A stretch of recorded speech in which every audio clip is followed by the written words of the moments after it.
Cerca Teleeuropa sul tuo Play Store o Apple Store e scarica la nostra app.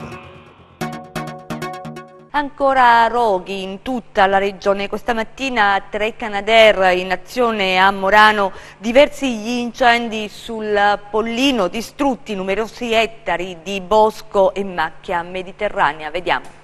Ancora fiamme in Calabria, diversi roghi anche oggi in molti centri della regione. Nel Cosentino questa mattina Canadair in azione a Morano per un incendio che ha divorato decine di ettari di bosco e di macchia mediterranea. Situazione difficile dunque anche nell'area del Parco Nazionale del Pollino. Abbiamo questo incendio molto fastidioso che già dalla giornata di ieri ha colpito Morano, nella parte fuori parco, poi entrato naturalmente si è esteso.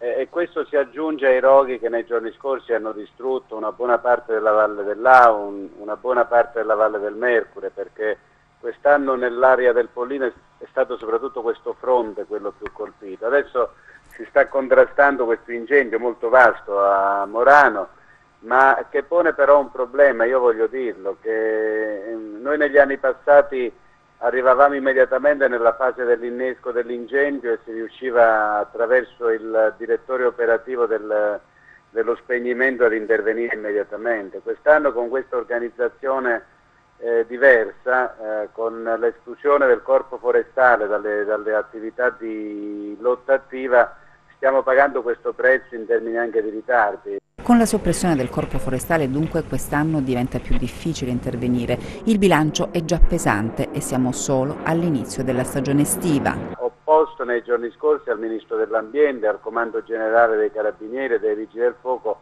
un maggiore coordinamento.